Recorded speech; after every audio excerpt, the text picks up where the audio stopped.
हाँ भाई दोस्त, ठीक हो? आज हम लोग बात करेंगे स्ट्रेस एंड स्टॉप सुसाइड। किसी को स्ट्रेस है? स्ट्रेस है? नहीं है? नहीं होता तो आप लोग यहाँ आते ही नहीं। आप बताओ, अगर मुझे स्ट्रेस नहीं होता तो मैं यहाँ आता? मुझे कहीं से देश पास हुआ कि बाबा जी आपने आना है, स्ट्रेस की क्लास लेनी है।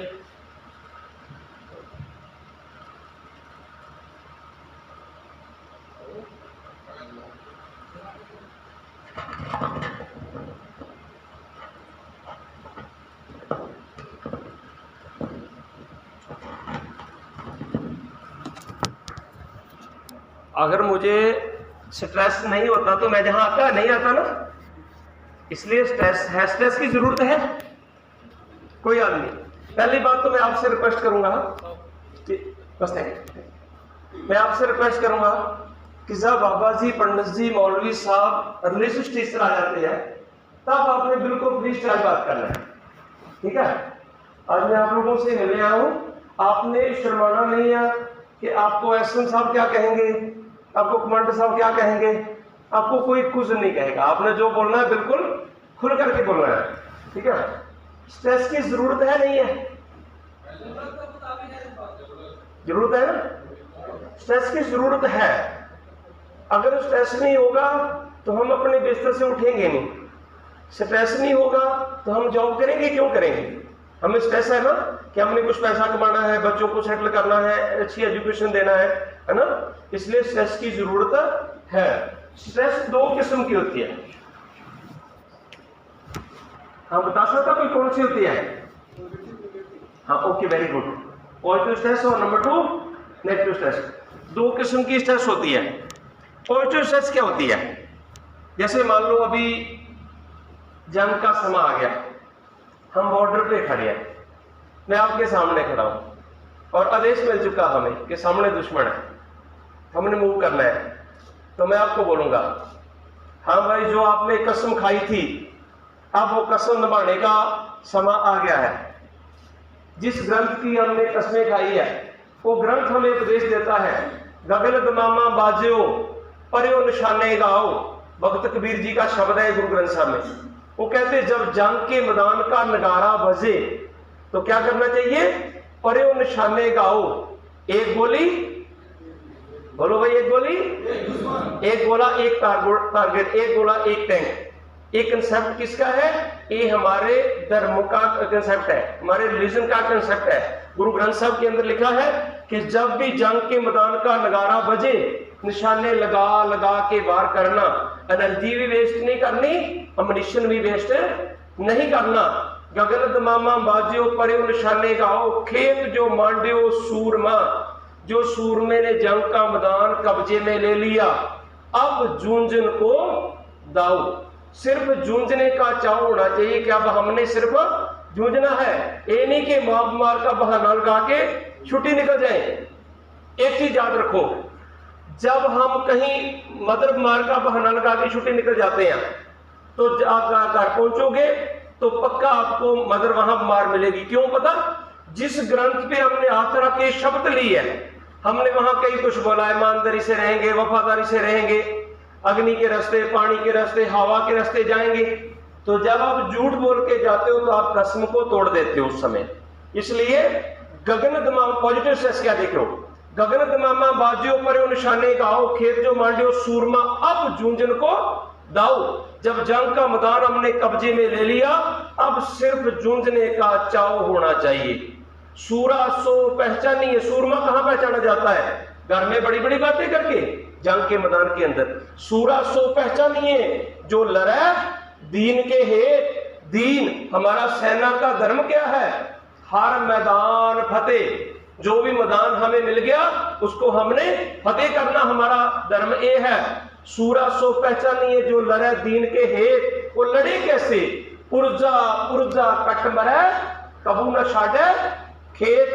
जंग के मैदान को कभी ना छोड़े, उसको सूरमा कहते हैं। सूरमे की भी 3 किस्में होती है, जोध, महाबल, सूर। जोधा वो है जो बराबर की शक्ति से लड़के विजय पाए, महाबली वो है जो डबल शक्ति से लड़के फतेह पाए, सूरमा वो है जो 10 गुना शक्ति पे लड़के भी फतेह पाए, जो सारा गढ़ी में 21 लड़े थे उनको सूरमे का खिताब प्राप्त हुआ था। ये जो मैंने आपको जंग के मैदान के लिए मोटिवेशन दिया, ये स्ट्रेस तो हुआ ना आपको, लेकिन ये स्ट्रेस किस चीज का है? एक पॉजिटिव स्ट्रेस है, आगे बढ़ने का स्ट्रेस है कि हमने आगे बढ़ना है, हमने पुश करना है। एक नेगेटिव स्ट्रेस है, अरे कहां जंग लग गया, कहां लड़ाई के मैदान में जाना पड़ेगा, मैं रियल में रह जाता, वो है नेगेटिव स्ट्रेस। पॉजिटिव स्ट्रेस जो है वो आदमी को प्रोग्रेस की ओर ले जाता है, नेगेटिव स्ट्रेस जो है वो आदमी को रिवर्स की ओर ले जाता है। और 2 किस्म की बीमारी है, 2 किस्म के रोग है, कोई बता सकता कौन कौन सा?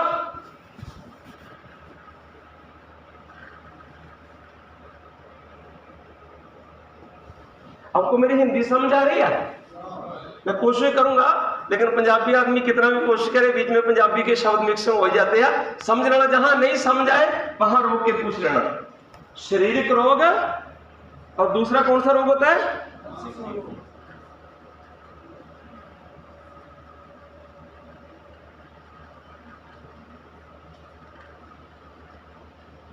मानसिक रोग।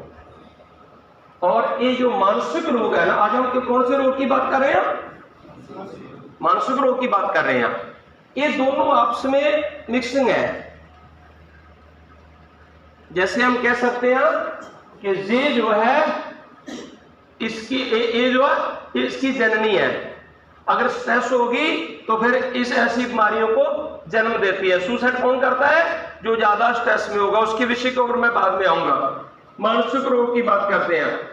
मानसिक रोग जो स्ट्रेस है, ग्रंथों में लिखा हुआ है कि 3 तरीकों से स्ट्रेस इंसान को बर्बाद करता है। कौन कौन से तरीके? जैसे आप कभी गुरुद्वारा में जाते हैं, आपने सुना होगा, हम प्रार्थना से पहले कहते हैं, गुरु नानक जी कहते तीने ताप निवारण हारा। ताप किसको कहते हैं? गांव का रहने वाला कौन कौन? ताप किसको कहते हैं? फीवर को, फीवर को, बुखार को कहते हैं ना, इसको फीवर हो गया। और गुरु नानक जी कहते तीने ताप निवारण हारा। प्रभु क्या करता है? 3 किस्म के फीवर का निवारण करता है। दुख हंता सुख रास, दुख खत्म कर देता है, सुख दे देता है। दुख हंता सुख रास। और नानक बिघन न कहूं लागे जाकी प्रभाग्य अरदास। जिसकी भगवान के चरणों में प्रार्थना अरदास सच्चे दिल से हो जाती है, उसको ये विघ्न नहीं लगता। और ये 3 किस्म का फीवर कौन सा है? आदि, व्याधि एंड उपाधि। ये मानसिक रोग 3 तरीकों से आदमी को बर्बाद करता है।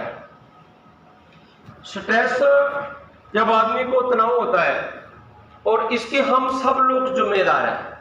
जब किसी को शारीरिक रोग होता है, हम क्या करते हैं? उसको, किसी को बुखार हो गया, उसको मेडिसिन भी ले आके देते हैं, उसका खाना भी ले आके देते हैं ना। तो जब किसी को मानसिक रोग है, हम क्या करते हैं? उसको सबसे पहले कौन सा टैग लगाते हैं हम लोग? क्या कहते हैं भाई मानसिक रोग वाले को? 10 नंबरी। मानसिक रोग वाला कभी एक्सेप्ट करता मैं मानसिक रोगी हूं? जहां इतने लोग बैठे हो, मैं किसी को बोलूं हाँ मैं ढीला सा क्यों बैठा? बोलेगा सर मुझे मेरा सिर दर्द कर रहा है, सर मुझे फीवर है। यही कहेगा ना। कोई आदमी कहेगा मुझे मानसिक रोग है? क्यों नहीं कहता? क्योंकि उसके हम लोग सब जिम्मेदार है, हमारा समाज उसका जिम्मेदार है। जो शारीरिक रोगी है, जो शारीरिक रोगी व्यक्ति है, वो पुकार पुकार के कहेगा मेरा सिर दुख रहा है, मुझे बुखार है, मेरे पेट में दर्द है। और मानसिक रोगी कभी रोग को एक्सेप्ट ही नहीं करता। उसका कारण है हम लोग जो सब बैठे हुए हैं। क्योंकि जैसे ही पता चल गया मानसिक रोग है, सबसे पहला स्टेप क्या होगा? 1 दिन की गार्ड लगाओ और भेजो उसको एमएच में। ऐसे होता है ना। तो एमएच में क्या होगा? और जब जहां से चलेगा उसके यहाँ टैग लग गया 10 नंबरी। 10 नंबर फॉर्म की जरा हकीकत समझ लो आप। हम लोगों ने ये समझ रखा कि 10 नंबर फॉर्म जिसका भर दिया वो मेंटल हो गया। ऐसा नहीं है। 10 नंबर फॉर्म क्या है? जब हॉस्पिटल में पेशेंट जाता है, कोई जरूरी नहीं कि उसका 10 नंबर फॉर्म सीओ साहब भर के भेजेंगे। कई बार वैसे भी सीओ साहब किसी पेशेंट को भेज दे एमएच के अंदर, तो वहां से डॉक्टर कॉल करते हैं, जहां लेटर लिखते हैं कि इसका 10 नंबर फॉर्म भर के भेजो। 10 नंबर फॉर्म क्या है? जब डॉक्टर साहब किसी पेशेंट का ट्रीटमेंट करते हैं, मानसिक रोगी का इलाज करते हैं, तो जब उसका कंप्यूटर खराब है तो वो सही से बता नहीं पाता, तो डॉक्टर साहब क्या करते हैं, कहते हैं 10 नंबर फॉर्म भेजो। 10 नंबर फॉर्म के अंदर उसकी पिछले दिनों की हिस्ट्री को लिखा जाता है कि आज ये ऐसी हरकत नहीं कर रहा है जहां पहले से ही कर रहा, हाँ पहले भी ड्रिंक ले रहा, ये पहले भी लड़ाई झगड़ा कर रहा है, पहले भी क्या क्या कर रहा है। इसलिए वो 10 नंबर फॉर्म कोई मेंटल फॉर्म नहीं है। पहले ऐसा होता था, एक बार कैटेगरी डाउन होगी इसे PSY में तो अब नहीं होता था, आजकल ऐसा नहीं है, आजकल सेव वन दोबारा हो जाता है। डरने की जरूरत नहीं है, घबराने की जरूरत नहीं है कि अगर किसी को मानसिक रोग है उसको छिपाने की जरूरत नहीं है। अपने साथी को बताओ, और साथियों के लिए है, अगर शारीरिक रोगी है उसकी हम हेल्प करते हैं, वो कितना भी बीमार हो फिर भी लास्ट में थैंक यू कहेगा। जो मानसिक रोगी है उसका कंप्यूटर तो काम कर नहीं रहा, हो सकता है उसको खाना खिला रहे हो आपके मुंह में थप्पड़ मार दे, तो इसका मतलब आगे से हमने 2 थप्पड़ नहीं मारने, हमने ये समझना है इसके कंप्यूटर में फॉल्ट है, इसको सोची नहीं है, समझ नहीं है, हमने एक परिवार की तरह, फैमिली की तरह उसको डील करना है, और वो धीरे धीरे आराम से अपनी जगह पहुंच जाएगा। मैंने ऐसे कई केस देखे यार। अभी पीछे हम कैंप में थे, एक लड़के ने फोन किया, बोला बाबा जी आज मैं जहां मर जाऊंगा या किसी को मार दूंगा। मैंने बोला क्या बात होगी? बोला नहीं आज मैं छोड़ूंगा नहीं किसी को। मैं बोला कोई बात नहीं बेटा, आप 2 मिनट रुको, मैं आपको जहां बुलाता हूँ।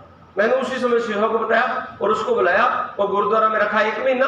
अभी कल मैंने बोला अभी वो लड़का ठीक है, उसको वापस बैटरी में ले जाओ, ट्रांसफर कर दो। जो उसकी प्रॉब्लम थी उसको समझा, उसको हल किया। ये हमारा सबका फर्ज बनता है, जैसे हम शारीरिक रोगी की देखभाल करते हैं, मानसिक रोगी की उससे 10 गुना ज्यादा देखभाल करने की जरूरत है। जब किसी पलटन में एक सुसाइड कर जाता है, मैं मानता हूं उसमें हम पूरे परिवार वाले दोषी हैं। जो सुसाइड करने वाला एकदम नहीं करता, वो कई बार आपको कहेगा मेरा मरने को दिल करता है, मैंने सुसाइड करना। जो आदमी कहता है मैंने सुसाइड करना, उसको इग्नोर नहीं करना चाहिए, उसके ऊपर थोड़ा सा ध्यान देना चाहिए। और एक कारण है सबसे पहला, जब आदमी स्ट्रेस का पेशेंट होता है, स्ट्रेस उसको आने लगती है, वो समाज से डरता हुआ बताता नहीं है कि मुझे टेंशन है, मुझे स्ट्रेस है। वो क्या करेगा फिर? सिर दर्द की गोली लेता रहेगा, पेन किलर लेता रहेगा। तो वो जब दवाइयां ज्यादा लेता रहेगा, पेन किलर वगैरह, तो वो उसके कंप्यूटर को और जाम कर देगी। तो वो जो पहली स्टेज है मानसिक रोग, इसको आदि कहते हैं। जब इस स्टेज में मानसिक रोगी है वो उल्टी सीधी मेडिसिन लेगा, उसके बाद जो उसका रोग है, शरीर उसका, जब ये कंप्यूटर काम नहीं करेगा तो उसका शरीर भी सही से काम नहीं करेगा। तो ये मानसिक रोग जो है वो शारीरिक रोग में तब्दील हो जाएगा। जब उसका मानसिक माइंड भी काम नहीं कर रहा, और फिर क्या करेगा? फिर वो शारीरिक रोग की मेडिसिन लेनी शुरू कर देगा। कभी पेट दर्द की मेडिसिन लेगा, कभी थकान की मेडिसिन लेगा, कभी एनर्जी के कैप्सूल लेगा।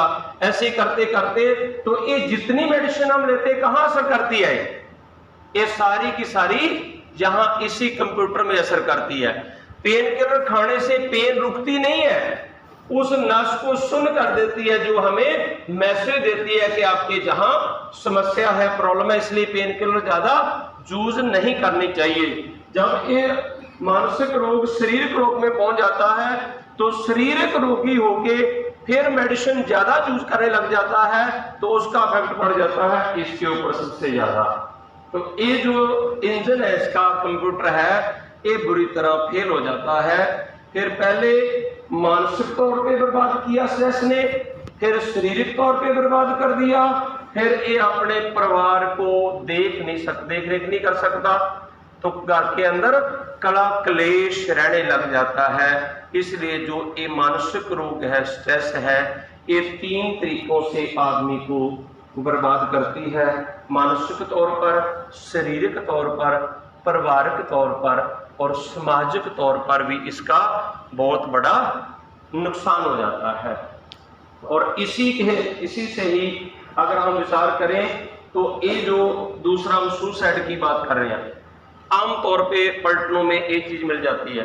हमारे एक लड़का था थोड़े दिन पहले, उसने बोला कि मैं डिस्चार्ज जाना चाहता हूँ। तो जब उसने कोशिश किया, 8 साल उसकी सर्विस थी, तो डिस्चार्ज उसको नहीं मिला तो उसने अपने फादर साहब को मैसेज किया कि आज रात को मैं सुसाइड कर रहा हूँ। जो लोकल थी, फादर साहब चल करके जहाँ पहुँचते, शिव साहब ने बुलाया, बोला बाबा जी इसको देखो क्या बात है। मैंने बोला साहब कुछ नहीं होता, इसको आप मेरे पास गुरुद्वारा साहब में भेज दो। गुरुद्वारा साहब में ब्रह्म ज्ञानी की जरूरत नहीं है। जो ब्रह्म ज्ञानी है वो लैंड में भी ब्रह्म ज्ञानी है, वो लैंड में भी पाठ पूजा कर लेगा।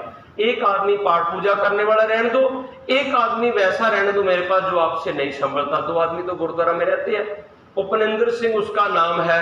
मैं कोई सुनी सुनाई कहानी नहीं बता रहा हूँ। जहीं यूनिट है हमारी 175 मीडियम। और जब एक उपनिंदर सिंह को मैंने गुरुद्वारा साहब में ले लिया, उसको पाठ पूजा से कोई मतलब नहीं था।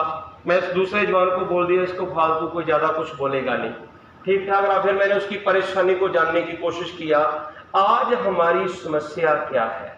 आज समस्या ये है, 12th पास किया, आर्मी ज्वाइनिंग कर ली, उसके बाद घर वाले जल्दी से मैरिज कर देते हैं और लड़की आ गई, शादी होगी और लड़की थोड़ी सी पढ़ी लिखी आ गई, वो कहती मैं जी एलिस कर लूँ, जैसे हमारे पंजाब में चल रहा, एलिस कर लेती, अच्छे से बैंड आ गए, मैं जी कनेडा चली जाऊँ। इसकी वाइफ भी कनेडा चली गई। वो कनेडा से कहती अभी छोड़ दे, अभी जहाँ आ जा, जहाँ ठीक है, कनेडा में आ जा, क्या करना फौज में। तो मैंने उसको बड़ी मुश्किल से 2 साल गुरुद्वारा साहब में रखा। अभी उसकी 10 साल सर्विस हो गई। पीछे उसने बोला बाबा जी मेरा दिल नहीं लग रहा, मैं नहीं रह सकता हूँ, मैं फौज छोड़ के भाग जाऊंगा। हमने बहुत उसको काउंसलिंग किया, जब नहीं माना तब उसको 2 महीने की छुट्टी दिला के हमने कनेडा भेजा उसको। और 1 महीने बाद उसने वहां से कॉल की कि मुझे रीज्वाइनिंग किया जाए, मैं वापस आ रहा हूँ। हमने पूछा क्यों? कहता जितने उन्होंने 6 महीने में पैसे कमाए है ना मेरी वाइफ ने, मैं वहां 2 महीने बैठ गया तो मैं सारे के सारे खा जाऊंगा। वहां इतनी महंगाई है, इतनी बुरी कंडीशन है। मैं कहता हूं, और पीछे मेरा एक लेक्चर था कि हमारी पूरी यूनिट पंजाबियों की है, तो मैंने एक लेक्चर किया था यूनिट कि पंजाब उजड़ चलिया जी, पंजाब उजड़ चलिया। क्यों? एक बच्चा हमारा 4 एकड़ जमीन बेच देते हो, बच्चे को कनेडा, अमेरिका, इटली, इंग्लैंड भेज देते हो, बच्चा भी गया, जमीन भी गई और पीछे माँ बाप भी गए। कौन कहता है जहां जॉब नहीं है? क्या थानों में पुलिस नहीं है?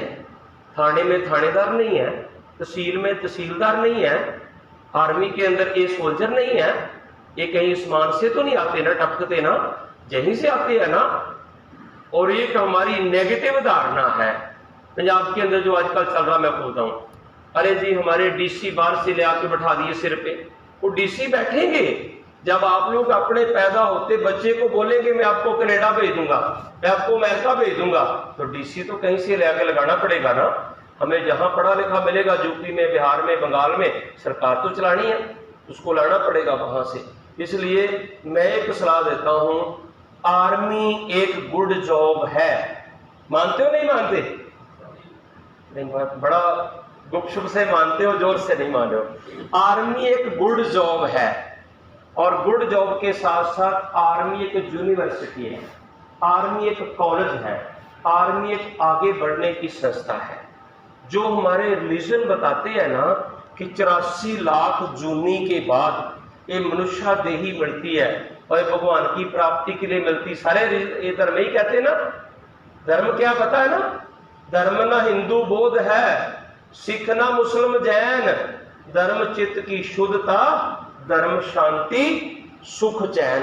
अगर मुझे आपके पास बैठ के थोड़ा सा सुकून नहीं मिला ना आप धर्मी हो तो ना मैं धर्मी। मैं इधर ऋग्वेद को पढ़ रहा था, ऋग्वेद में लिखा था धारणे धर्मा धर्मम धारते प्रजा, प्रजा के द्वारा धारण किए गए वो अच्छे गुण जिससे मनुष्य मात्र का कल्याण हो, वो ही धर्म है।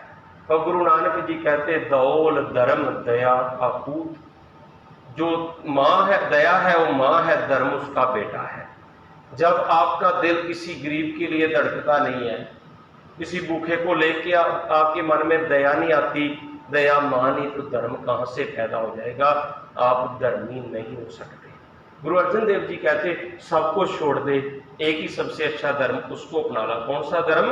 सर्व धर्म में श्रेष्ठ धर्म सारे धर्मों में एक अच्छा धर्म है, हर को नाम जप निर्मल कर्म, प्रभु का नाम जपता रहे, अच्छे कर्म करता रहे और प्रभु को राम कहला, अल्लाह आखला, वाहेगुरु कह के सिमरला।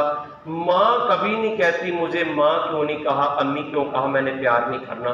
भगवान कभी नहीं कहता मुझे राम क्यों कहा, मुझे अल्लाह क्यों कहा, मुझे वाहिगुरु क्यों कहा। पानी कभी नहीं कहता मैंने तेरी प्यास नहीं बुझानी, मुझे जल कह के क्यों नहीं छका, वाटर कह के क्यों नहीं पिया, तन्नी कह के क्यों पी लिया। पानी जैसा स्वभाव उस भगवान का है। इसलिए मैं कहता हूँ ये सेना जहाँ एक गुड जॉब है, वहाँ एक यूनिवर्सिटी है, एक कॉलेज है, एक आगे बढ़ने की संस्था है, एक प्रभु को प्राप्त करने का प्लेटफॉर्म भी है। जो आपने गुरुद्वारा सुना नदेड़ साहब, नदेड़ साहब में जो सबसे पहले लंगर चलाने वाले ना, वो महापुरुष सिख पलटन से हुए बाबा निधान सिंह जी, जिन्होंने हेमकुंड साहब को ढूंढा ना जाके, वो इंजीनियर रेजिमेंट के हौलदार मोहन सिंह हुए। बाबा ईश्वर सिंह राणा साहब वाले आर्मी से हुए। मैं आपको एक तरीका और बताता हूँ, थोड़ा सॉरी मैं विषय से हट के आपको बेनती कर रहा हूँ। आपकी एक सिपाही की 4 घंटे ड्यूटी आती है ना, 4 घंटे आप उसको पॉजिटिव यूज करा करो। आप 4 घंटे जैसे आप ड्रिल करते हो, कैसे चलते हैं हम बोलते हैं ना 1 2 1 खाली, बायां दायां बायां खाली। इसी में आप प्रभु के नाम की धुन लगाया करो। बिल्कुल कभी 1 2 ड्रिल का गेड़ा दे लिया, आपकी ड्रिल भी सुधर जाएगी। कभी आपने जैसे हम लोग चलते थे, हम ही 10 साल सिपाही रैंक में करते हैं, जब हम चलते थे हम ऐसे रात को चलते थे, वाहिगुरु वाहिगुरु वाहिगुरु वाहिगुरु। एक तो 4 घंटे का आपका सिमरन हो जाएगा। आप बताओ आज कलयुग के अंदर किसी के पास समय है जो 4 घंटे का सिमरन कर सके? एक स्ट्रेस जो है ना, एक गैप हो जाएगी आपकी 24 घंटे की स्ट्रेस। आपने 2 घंटे प्रभु का भगवान का नाम जप लिया तो। दूसरा, आप ड्यूटी पे सतर्क पाए जाओगे। कोई आएगा क्या करने, आप घूम भी रहे हो, नाम भी जप रहे हो, आप सतर्क पाए जाओगे। आपके अंदर से पॉजिटिव एनर्जी निकलेगी, आने वाला भी आपको देख करके खुश हो जाएगा।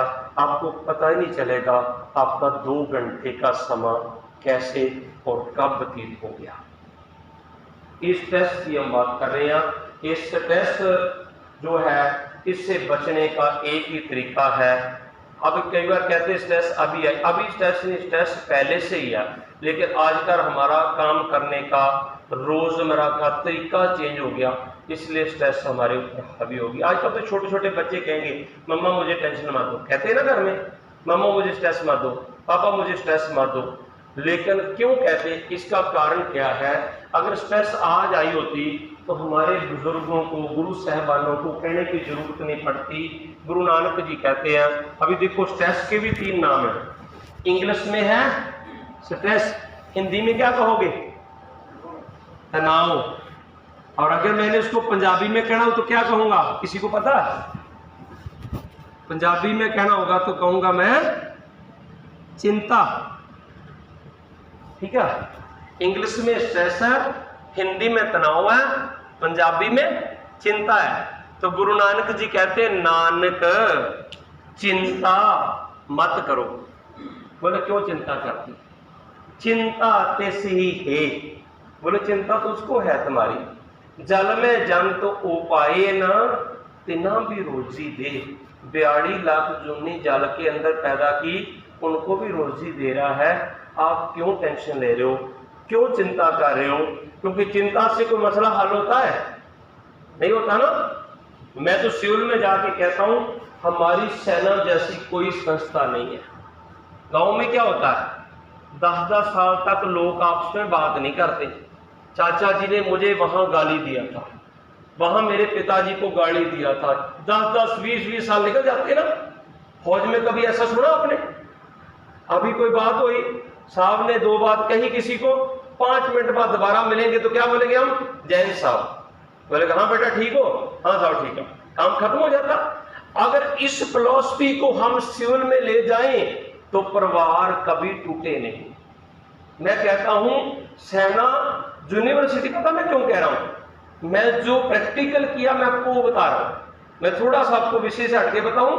मैं 95 में सिपाही भर्ती हुआ था, तब से मैंने सोचा जहां से कुछ लेना है। एपीटीसी कोर्स किया पूना वाला, WTI कोर्स किया, 310 का फर्स्ट कन्वर्जन किया, क्रॉस कंट्री हॉकी 2 गेमें थी, और लास्ट में 1.5 साल में रैपिड ट्रूप में रहा। और रैपिड ट्रूप में मुझे पता चला कि ऐसे रिलीजियस टीचर मस्टिंग होते हैं, तो मैंने टेस्ट दिया और मेरे भगवान ने सेवा लिखी थी और मैं रिलीजियस टीचर बन गया। उससे पहले बहुत कोशिश की, आर्मी मार्क्समैन टीम में गए, तीसरे ट्रायल में जाके 2 राउंड वॉश आउट हो गए, उन्होंने निकाल दिया। आप चाहो सिपाही भर्ती हो गए, एजुकेशन हवलदार में जा सकते हो, फिर PCSL में जा सकते हो, और भी कई किस्म के कमीशन है। मेरा आज का विषय नहीं, आज का मेरा विषय स्ट्रेस है, बस थोड़े समय में मैं अपने विषय को विराम दूंगा। देखो, नानक चिंता मत करो चिंता तेसी है, जल में जंत ओ पाए न तिनाम भी रोजी दे, उनको भी रोजी दे रहा। तो जो मैं बता रहा था ना, उपनिंदर सिंह अभी 10 साल सर्विस करके अभी डिस्चार्ज गया हो भाई साहब कनाडा जाने के लिए, लेकिन जब एप्लीकेशन दिया तब उसको समझाते रहे, नहीं समझा। अब जब डेट आ गई तो सर पकड़ के कह रहा था कनाडा जाके देख के आ गया। अभी कह रहा मैंने बहुत बड़ी गलती कर दी बाबा जी। मैंने बोला था कि भाई 10 साल तेरे निकल गया, अगर किसी को बोला जाए कि 5 साल तूने ड्यूटी करनी है, तेरे को 35,000 रुपया 40,000 रुपया पेंशन मिलेगी, तो आज बोलेगा 5 साल करने पेंशन मिलेगी तो बढ़िया। आप 15 साल मत गिनो ना, 10 साल तो आपके निकल गए, और 5 साल की मैं बात कर रहा हूं। 5 साल नौकरी कर ले, सारी लाइफ के लिए आपके पास पेंशन होगी। आज आप 1 करोड़ रुपया भी फौरन से कमा के ले आओ, वो बच्चों में बढ़ जाएगा, जायदाद बच्चे ले लेंगे, और सबसे बड़ी आपके पास दौलत है जो पेंशन है। इस महीने पेंशन लेने गए, किसी बच्चे ने बेईमानी कर दी, दूसरे महीने उसको छोड़ दो, बेटी को बुला लो, बेटा आना पेंशन लेने जाना है। और वो भाई साहब जी अभी इतना पछताए जाते वक्त, लेकिन अभी डिस्चार्ज आ चुका था, कुछ भी नहीं हो सकता था। और इसलिए सेना में, इसलिए कहता हूँ यूनिवर्सिटी है, कॉलेज है, अकेली हमारे लिए नहीं, हमारे बच्चों के लिए। आजकल तो चीजें खत्म ही होगी। सेना के अंदर ये जो सारे साहब लोग बैठे हैं ना, आप कुछ लेना नहीं चाहते हो, लेना चाहो ना। मैंने 1 महीने में तैयारी की थी RTGSO बनने के लिए, और मैंने तकरीबन 76 RTGSO से मिला था। मैं छुट्टी ले लेके जाके, पंडित जी आपको रिटर्न में क्या आया था, आपको इंटरव्यू में क्या आया था, मेरी 1 दिन की भी सर्विस गुरुद्वारा साहब की नहीं थी, लेकिन मेरे भगवान ने कृपा की, जब तैयारी की तो मैं RTGSO बन गया। और आज मैं बता रहा हूँ यूनिवर्सिटी में, इसलिए कह रहा हूँ, जब मैं 10 साल आर्मड में करने के बाद RTGSO बन के RT में आया, 62 मीडियम में 8 साल रहा, उसके बाद एजुकेशन सेंटर में गया। वहां जाते ही मैंने बोला सर मैंने एजुकेशन लेके जानी है। बोले क्या करना चाहते हो? 1 साल का कंप्यूटर कोर्स किया, JBT की, वहां 1 ग्रेडिंग लिया। उसके बाद में फिर दोबारा जब मैं AMC सेंटर के अंदर गया, वहां जाके मैंने डॉक्टर साहबाओं से पूछा, जो लड़कियां किसी वहां डॉक्टर बनी हुई, जो MBBS करके जाती, वहां AFMC पूना से जाती है, उनको मैं पूछता था बेटा आप कैसे अफसर बने। उनसे सारा कुछ पूछ करके मैं अपने बच्चों को गाइड करता था कि हमने देश छोड़कर के नहीं जाना, हमने जहां आर्मी के अंदर सेवा देनी है। और भगवान की कृपा से अभी मेरी बेटी ने 2 साल घर में तैयारी करके गवर्नमेंट कोटे से MBBS कर रही है अमृतसर के अंदर। बेटा चंडीगढ़ के अंदर मोहाली में कोचिंग ले रहा LN से कि मैंने अगले साल AFMC में MBBS करने के लिए जाना है। आप चाहो तो बहुत कुछ कर सकते हो। ये मत सोचो कि सेना में आगे तो हम कुछ नहीं कर सकते। सेना में आजकल सैलरी भी अच्छी है, फैसिलिटी भी अच्छी है, और जो ये वाली बीमारी है ना, इससे बचने का एक ही एक तरीका है। सुसाइड किसी बीमारी का हल है नहीं है ना। मेरे पास जो सुसाइड का केस आता मैं उसको एक ही सवाल करता हूँ, भाई भले बुरा मान लेना, मैं कहता हूं आपकी सिस्टर जा रही है, रास्ते में उसकी कोई बाजू पकड़ेगा, आप बर्दाश्त करोगे? कोई बर्दाश्त करेगा? हमारी मदर जा रही है, कोई उसके साथ बदतमीजी करे, बर्दाश्त करेगा? नहीं करेगा ना। तो हम नहीं चाहते ना कि हमारे पेरेंट्स, हमारी वाइफ, हमारी मदर, हमारी सिस्टर दुखी हो। तो सबसे बड़ा दुख तो फिर आप उनको देके जा रहे हैं। जब आप सुसाइड कर लोगे तो बाद में उनको कौन देखने वाला? अभी थोड़ा उनको डर होगा कि इसका भाई है, इसका बेटा है। जब आप चले जाओगे तब उनका क्या हश्र होगा, कभी आपने सोचा है? और इसलिए ये सुसाइड कौन आदमी करता है? वही आदमी करता है, देखो वो एक मानसिक रोगी, मैं उसको मानसिक रोगी मानता हूं। तो जैसे हम शारीरिक रोगी की देखरेख करते हैं, ऐसे ही हमें मानसिक रोगी की देखरेख भी करनी चाहिए। और आप सेना में आगे ये मत सोचो कि 15 साल करके मैंने घर जाना। क्यों 15 साल करके जाना?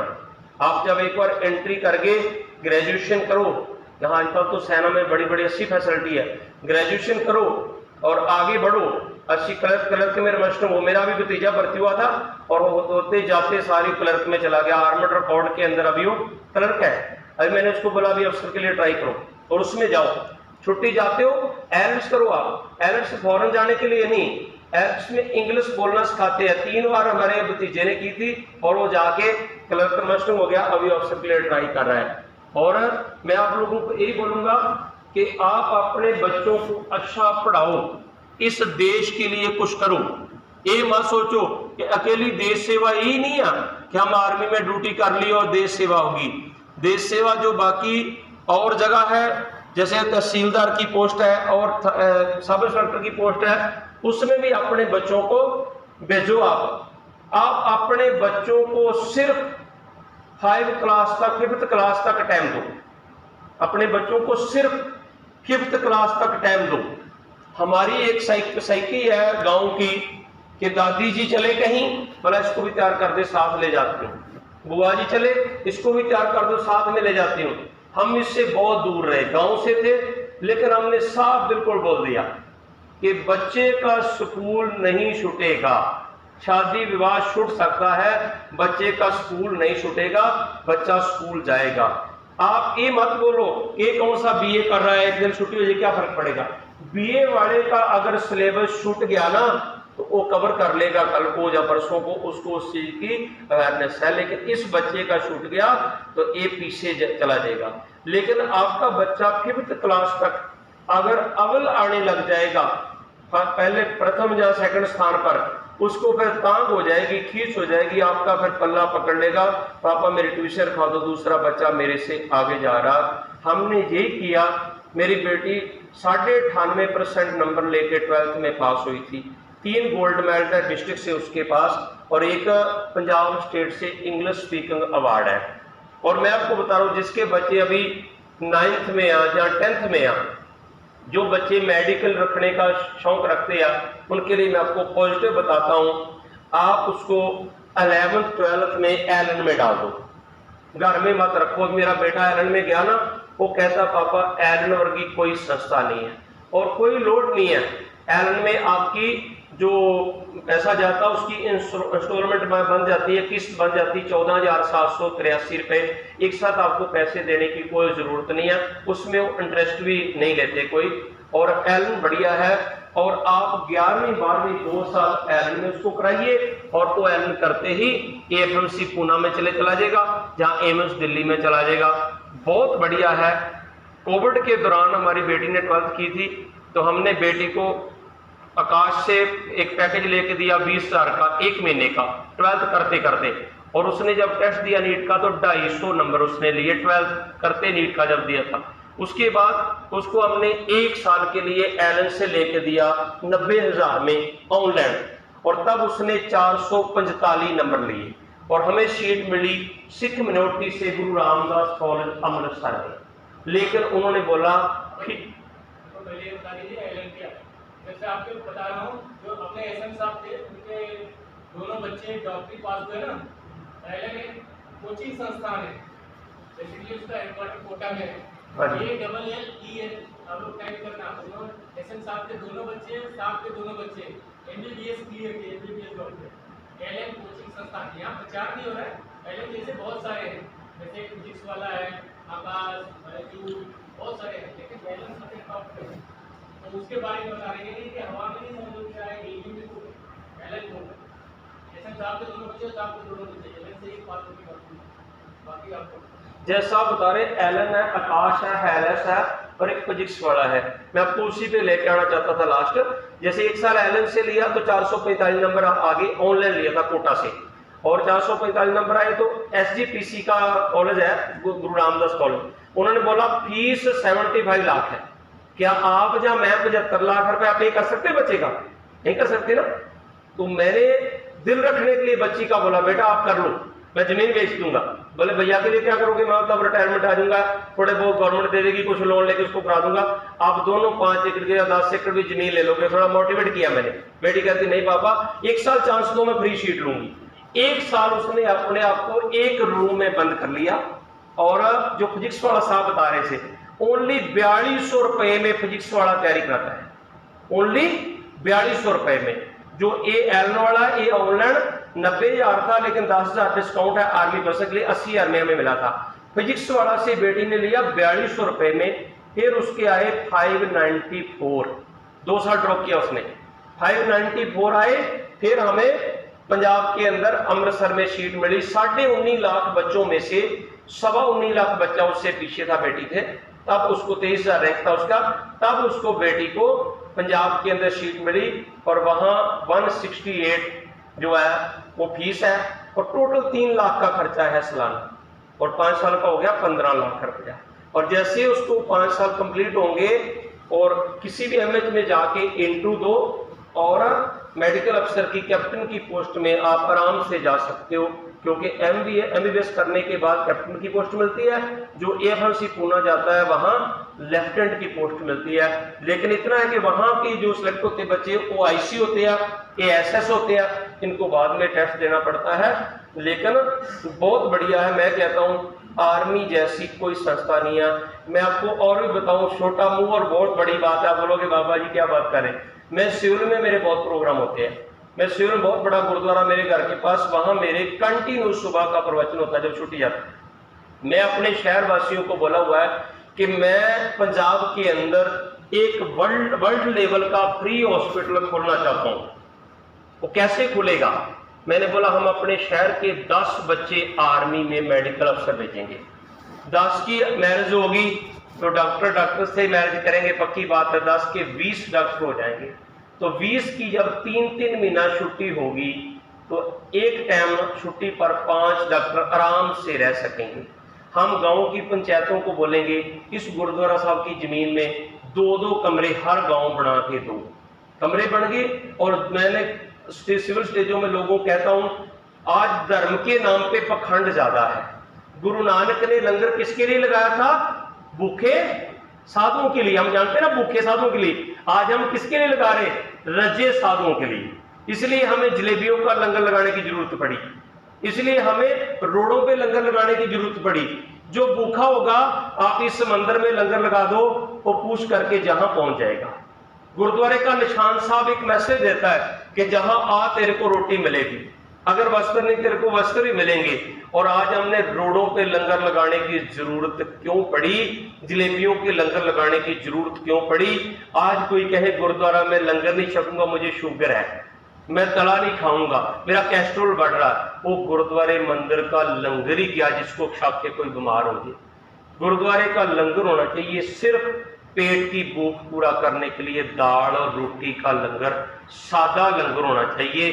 भोजन हमारे तन की खुराक है, भजन हमारे मन की खुराक है। जब भोजन नहीं मिला तो शरीर मुर्दा, शरीर काम छोड़ जाता। जब भजन नहीं मिला तो जमीर मुर्दा। ये जो सुसाइड करते हैं, जो स्ट्रेस में आते हैं, इनको जब भजन की मन की खुराक नहीं मिली तभी मानसिक रोग होता है। इससे बचने का एक ही तरीका है। इसलिए मैं कहता हूं, एक तो हम कहते हैं गरीब का मुंह गुरु की गोलक है, फिर गुरु की गोलक लटाने का आपको किसने हक दिया? मैं कहता हूं एक पैसा बचाओ, एजुकेशन के लंगर लगाओ, मेडिकल के लंगर लगाओ। गुरुद्वारा और मंदिरों में जितना पैसा चढ़ता है ना, इतना कहीं नहीं चढ़ता। लेकिन उसका अगर सही यूज हो जाए ना, मैं कहता हूं कि पूरा जो महाराजा रणजीत सिंह का राज, कभी आप पढ़ के देखना, महाराजा रणजीत सिंह के पास कोई जाता था ना, मैंने मस्जिद बनानी है, वो कहते पहले वहां स्कूल बना के मुझे दिखाओ। कोई जाता था मैं मंदिर बनाना, बोला पहले स्कूल बना के मुझे दिखाओ। कोई जाता गुरुद्वारा बनाना, बोला पहले स्कूल बनाओ। जब उसके साथ स्कूल बढ़ जाता था ना, तब वो धर्मस्थल को पास करता था, नहीं तो किसी धर्मस्थल को मंजूरी नहीं देता था। आज जरूरत है घर कर अंदर धर्मशाल, कोई कीर्तन सदा विसोआ भाव के। धर्म क्या, अब आज हम धर्म को भूल चुके हैं। कोई शराब की बोतल हाथ में लेके गुरुद्वारा में आ जाए ना, हम वहीं उसकी गर्दन काट देते हैं। ये धर्म नहीं है। हो सकता वो मानसिक रोगी हो सकता उसको कोई समस्या होवे। धर्म तो दया सिखाता है, धर्म तो कहता साच कहो सुन ले सबे, जिन प्रेम कियो तिन ही प्रभ पायो। सो इसका स्ट्रेस का अभी इलाज के लिए आपको मैं इलाज बताता हूँ। इससे बचने का एक ही इलाज है, आप किसी धर्म ग्रंथ को नहीं पढ़ते, किसी धर्म को मान लो नहीं मानते, आप एक चीज ध्यान में रखो, जब हम कहीं जाके अरदास करते हैं, कोई कहता है ना मेरी गोल्डन टेम्पल में अरदास पूरी होती है, मेरी इस गुरुद्वारा में पूरी होती है, मेरी उस मंदिर में पूरी होती, कहते हैं ना लोग, असल में किसी मंदिर में नहीं पूरी होती, इस मंदिर में मंजूर होती है आपकी अरदास। मन तू जोत स्वरूप है अपना मूल पछाण, जो इसके अंदर मन बैठा हुआ ना, वो भगवान की परमात्मा की जोत का एक छोटा सा अंश है। जब वो भगवान अपनी जोत इसके अंदर रखता है ना, तब आपका सबका हमारा एक नाम है। कौन बैठा है? फलाना सिंह बैठा, फलाना राम बैठा, फलाना अली बैठा है।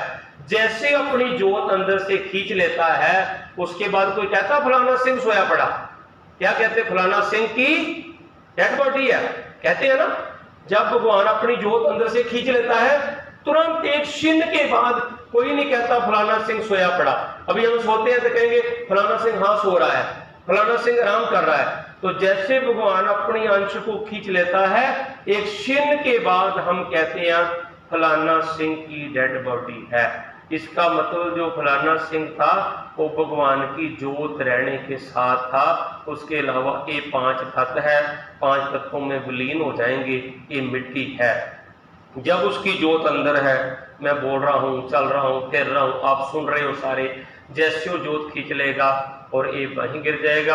और इस शरीर से भी फिर हम डरने लग जाते हैं।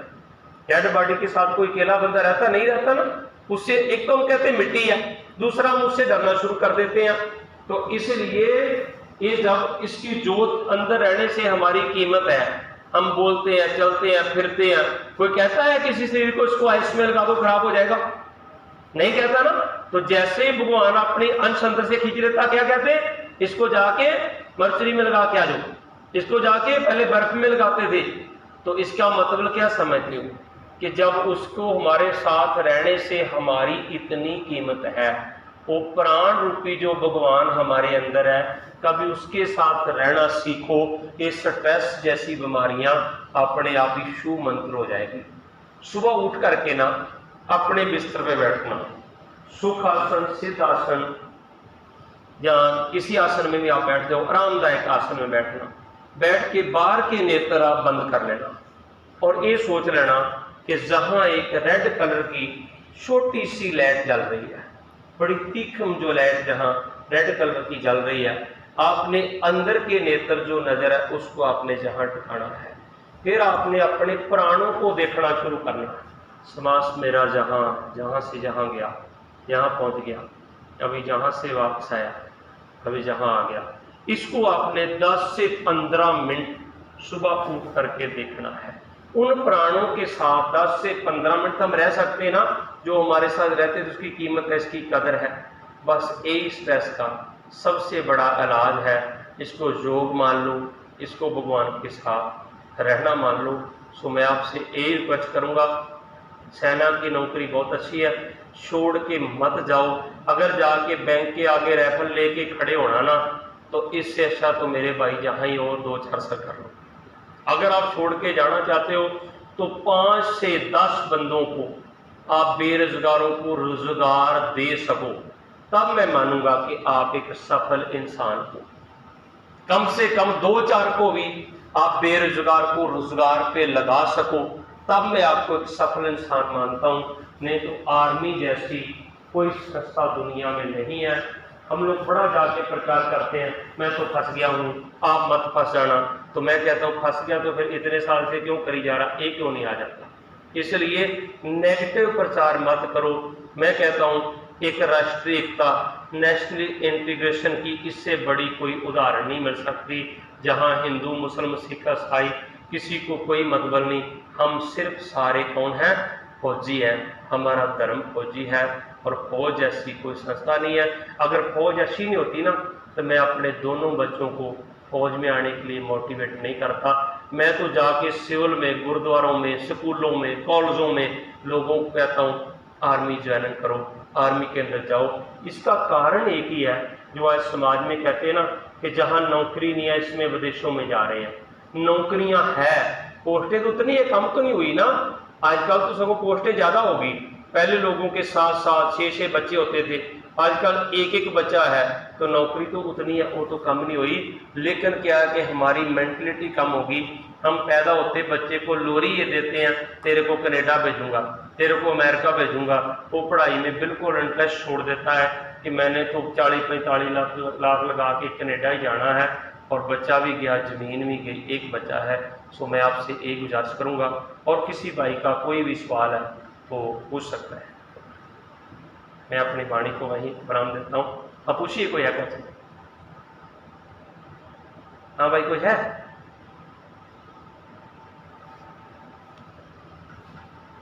क्लास आता ना असी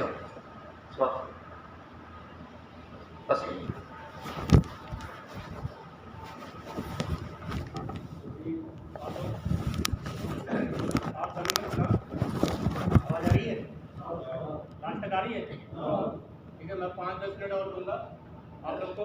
ये क्लास कराने का मकसद जैसे कि आप लोग को पता होगा, कम्युनिटी मीडियम में एक सोसाइटी